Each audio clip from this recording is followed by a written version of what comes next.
We're going to talk a little bit about Kondratieff Winter, and it doesn't seem like it today, but we're actually in Kondratieff Winter. And the dog bone portfolio, which sounds frivolous, but it's an inspiration of Dean's, and it makes an awful lot of sense. And then finally, an allocation to gold bullion and gold coins as a currency alternative.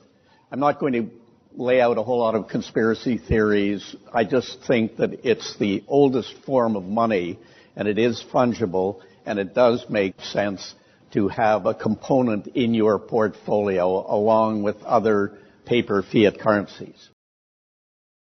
This is Nikolai Kondratieff, and he was a Russian agricultural economist. He didn't die by firing squad because of his economic theories, I believe.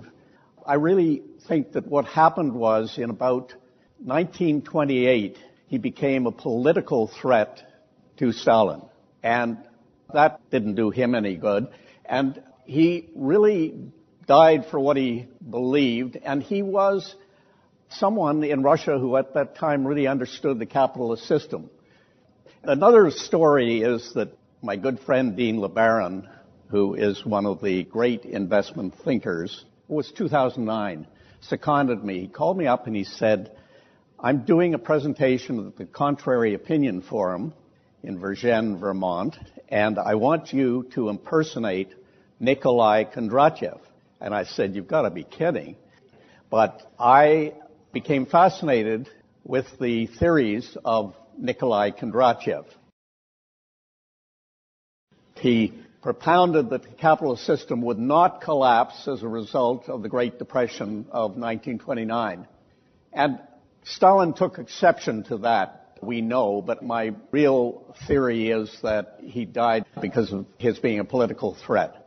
Now, Stalin was fascinating. He didn't put him in a gulag. He put him in a monastery, isolated him, so he wasn't on CNN, and then in 1938, he was very suddenly executed. And, of course, there's only been a revival, really, in the past 20 years, and he has become a bit of an economic cult figure.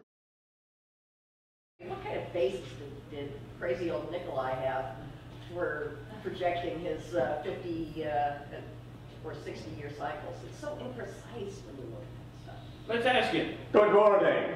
I've had enough. I've had enough. I'm here to set the record straight. I am Nikolai Dmitrievich Kondratieff.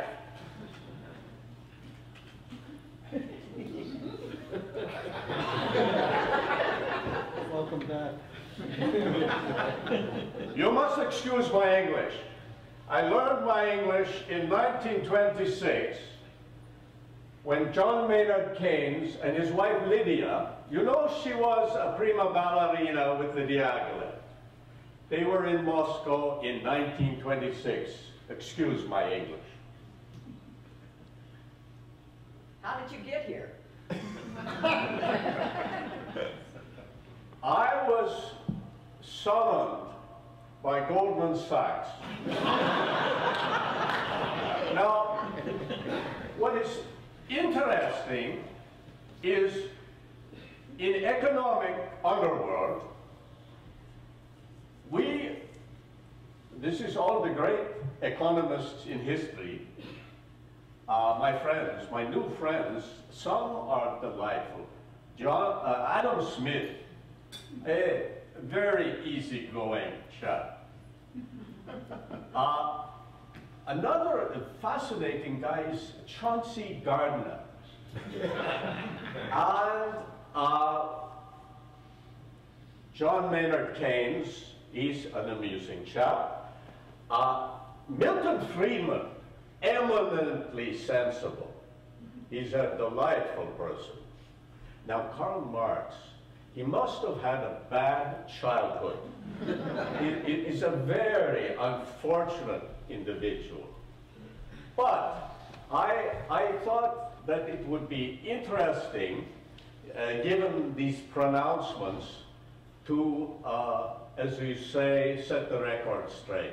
Now, in economic underworld, we have technology supplied to us by Goldman Sachs, and we have the website of Dean LaBaron. That is Dean LaBaron. Is it Monsieur LaBaron? Monsieur LaBaron. .com. And then we get Walter Deemer's charts. Excellent work. Excellent. And he likes pictures. I have pictures for you today. So,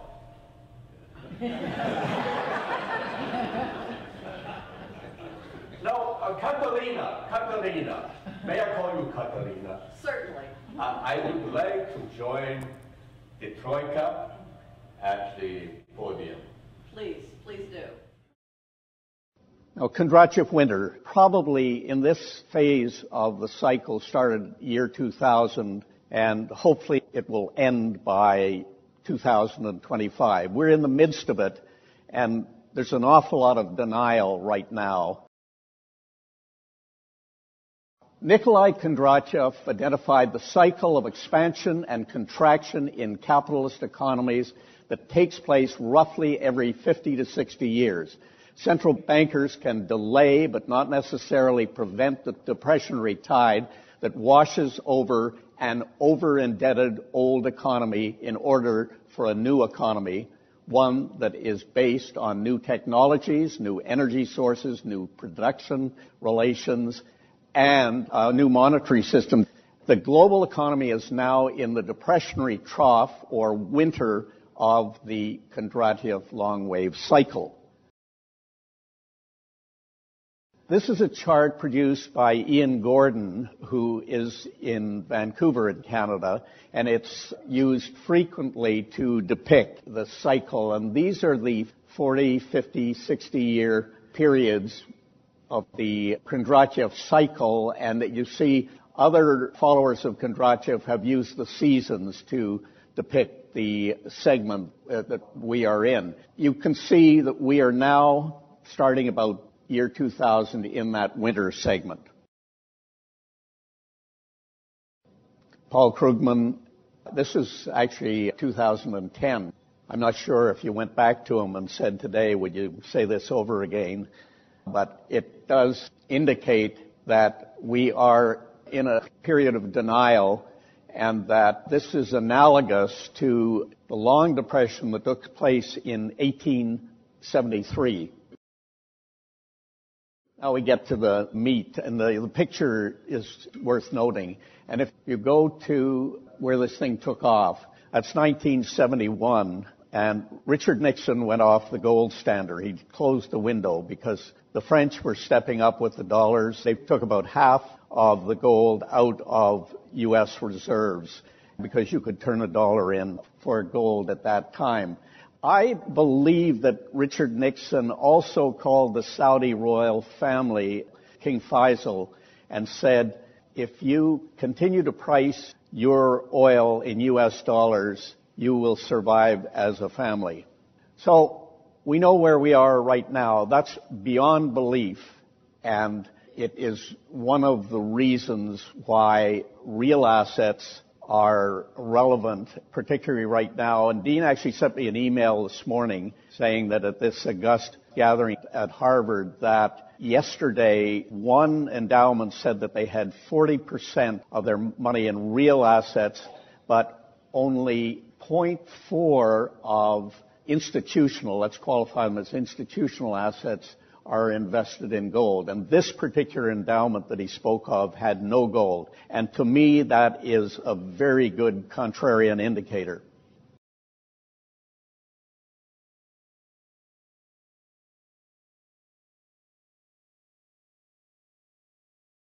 This is fascinating because the increase in real GDP per dollar is diminishing in spite of the amount of debt that's being piled on.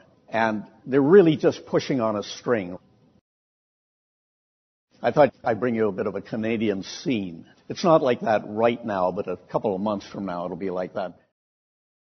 The debt is just beyond belief. There is no way that this debt is going to be paid off. And they're not going to default, but they are going to devalue. Sure as shooting. This is since the Fed was started, I think, in 1913. You can see what's happened to the value of the dollar. Consumer price index is interesting because in the past 10 years, we've had a confluence of inflationary and deflationary forces. If you take a flat screen TV that has declined in value from, say, $1,200 a unit down to $299, and then you overlay that over the price of food and gasoline and consumer items, you smooth it out, and bingo, you've got a 2% inflation rate. But these slides of the debt and the amount of money that it takes to goose the GDP and then what's really happening to prices, those are the legs underneath this case for a holding of gold. The dog bone portfolio.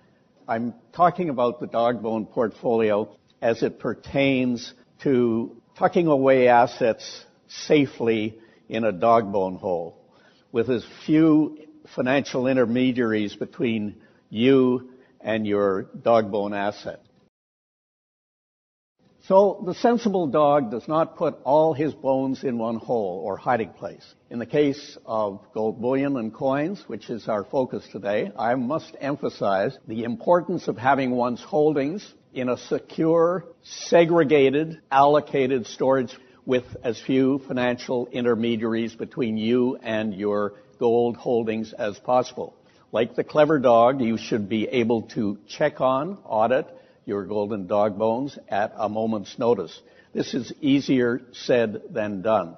In the current era of financial conjuring, an independent audit is vital. Our sensible dog never lends his dog bones.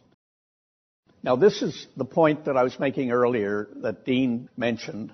You've got this financial asset, gold, which, if you think about the previous slides, it's been around for 4,000 years. And it has been a real currency. And it does make sense having some gold in your portfolio. And if you're a contrarian and you see 0.5 of total financial assets in gold, that alone to me is a reason to take a really good look at it.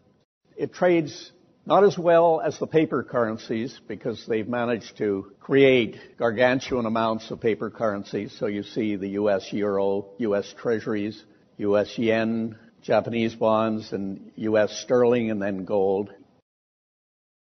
In terms of the Dow, I was around in the gold market in 1975-6, and gold had gone up from $38 an ounce in 1970, and some of you will remember that. It went up from $38 an ounce up to $183 by 1975, and then it had a very sharp correction down to $103.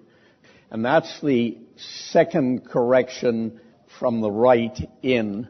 And this is in terms of the Dow. So it's inverted. But then gold went on up to $850 an ounce, and it was almost 1-to-1 with the Dow. I think what we've got here is we've got another round of that. We will actually see gold trading even with the Dow. Now, I don't know whether that means that gold is going to $10,000 an ounce or the Dow is going to 5,000. But I think we're going to get close to that during Kondratieff Winter.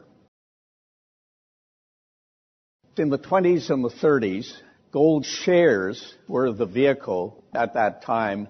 The only reason I mention it is because during a depressionary era, it has acted very well. And right now, you're seeing much more money go into ETFs, and that's the GLD, the Spider Gold Trust. This is a bit of history, and people say often when I put this slide up, oh, that's outrageous, putting up a slide like that from the Weimar Republic. But when you take a look at the numbers, going back to those slides of the debt, the real inflation, and the proliferation of currency, the bailouts, I think you have to take that slide seriously. Now, you could buy one gold mark for one paper mark, and that's after the First World War. And then by 1924, it took 1 trillion paper marks to buy one gold mark. So gold is still the most enduring fungible currency in the world. Gold has been the ultimate store of value and an alternative currency for 4,000 years, outlasting all fiat paper money. Gold has intrinsic value as a rare asset. Gold is precious because the total amount of gold in the world is in finite supply. Gold has always acted as portfolio insurance, providing protection against devaluation and the resulting inflation. And we haven't seen real competitive devaluation. That previous chart is real devaluation. Gold is non-correlated to traditional financial assets. History has shown that a gold hedged portfolio during uncertain financial and political times provides the ultimate insurance against potential economic calamity. There are seasons for gold, and Kondratieff Winter is one of them.